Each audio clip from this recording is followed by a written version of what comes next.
Welcome to the second episode of my podcast series, Celebrite, Craze. So today's episode topic I want to get right into discussing is toxic workplaces.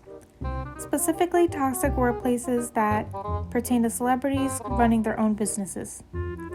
It's inevitable that celebrities who have reached peak success want to explore other avenues and keep their checks rolling. The best way of doing that is becoming entrepreneurs and stopping at nothing to achieve establishing a brand.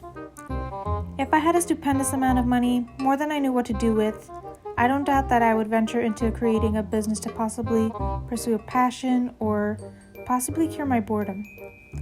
And there's absolutely nothing wrong with that. My issue, however, lies with what happens behind the scenes with the employees. Work environments are what make or break the business.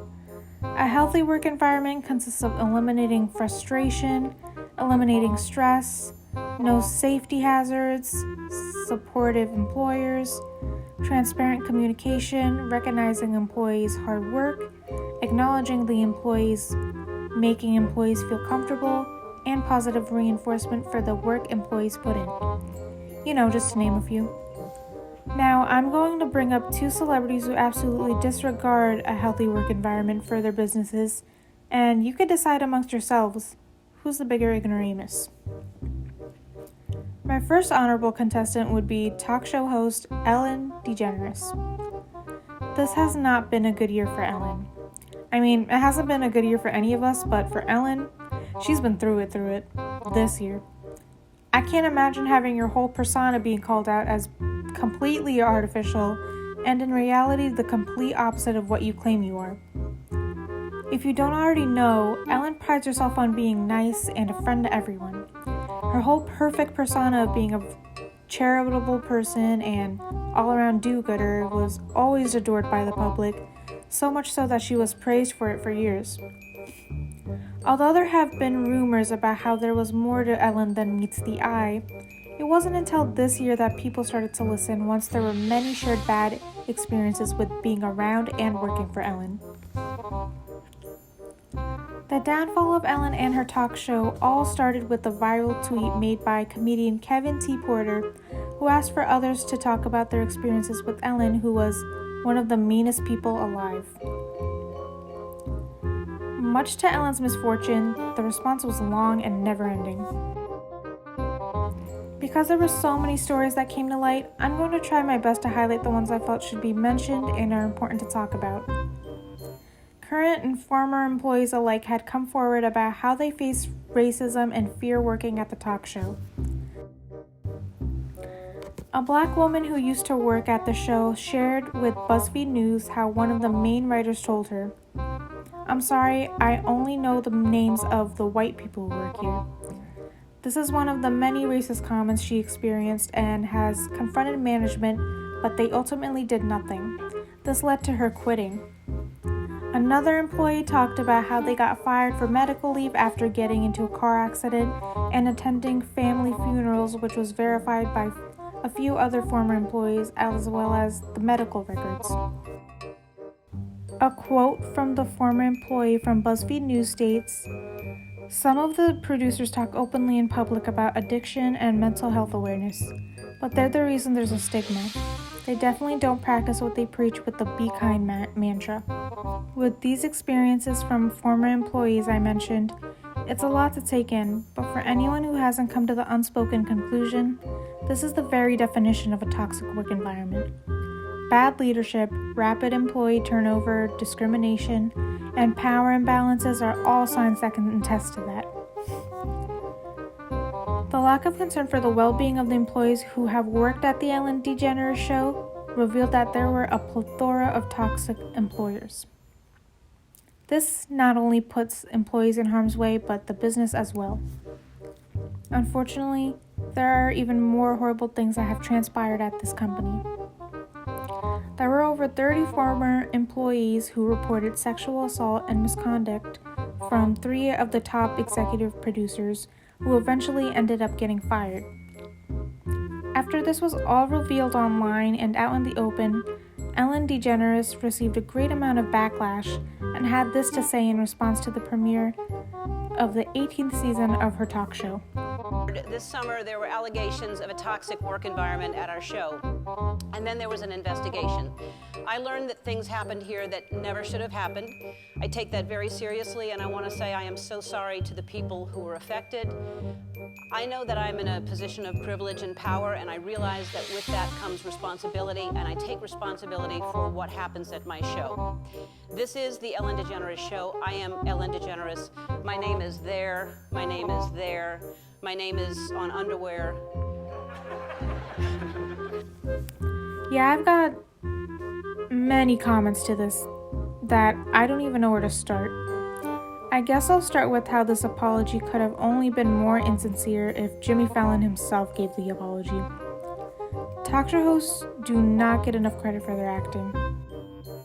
On a serious note, which this apology wasn't, I understand Ellen is a comedian and her show is supposed to be lighthearted, but cracking jokes throughout the entire monologue is what leads to getting over 90,000 dislikes. No one bought this crap. All the jokes were just tasteless. She should have directly addressed the victims and how she would help them, and started with a serious tone from the jump to indicate how she would take the allegation seriously. Another thing her apology missed out on was her taking accountability for creating the toxic workplace to begin with. This apology felt more like a rant where she tried to desperately attempt to garner sympathy from the audience, and it failed miserably. She glossed over various serious allegations, which proves to me that she does not care and has not learned anything from the downward spiral she faced this past year. I know this isn't anything new when celebrities appear to be nice and turn out to be detestable. What makes this situation different and so significant is the fact that Ellen built her whole career and online personality around being kind, and for her to allow heinous events go down at her own show and turn a blind eye to it reveals that she's been deceiving her audience and the general public for years, because she's not who she claims to be. Instead, she's a hypocrite who couldn't practice what she preached, and everyone around her suffered greatly for it. Alright, that's more than enough about Ellen. On to the next contestant that I dislike heavily, the one and only Kylie Jenner. I'm assuming most of you know Kylie Jenner in some way for very different things. Some of you may know her on the reality show being related to the Kardashians, her cosmetic company, but I don't think a lot of people know her for a fashion brand made with her sister Kendall Jenner called Kendall and Kylie. Why am I mainly going after Miss Kylie instead of both of them, you ask? I'm following the flow of my podcast of targeting one celebrity at a time, and since it's my podcast, I'm going to run it the way I want. Don't get me wrong, I'm still going to call out both Jenner since they both own the brand, but just for podcast sake, go with the flow with me on this. Anyways, the clothing line Kendall and Kylie launched back in 2015, and if you already guessed it, it falls under the category of fast fashion. As convenient as fast fashion is, there are some big consequences to it which are considered unethical. Aside from the environmental issues, fast fashion garments are typically made in sweatshops where workers work forced overtime, little to no money, and in unsafe conditions. Kendall and Kylie's clothing line is made by Bangladeshi workers, as are a lot of your favorite fast fashion brands. This past summer in Bangladesh, the Pay Up movement has called out the clothing brand for not paying Bangladeshi workers in the pandemic due to the lack of sales. The response to being under fire was made on an Instagram post on the clothing brand account.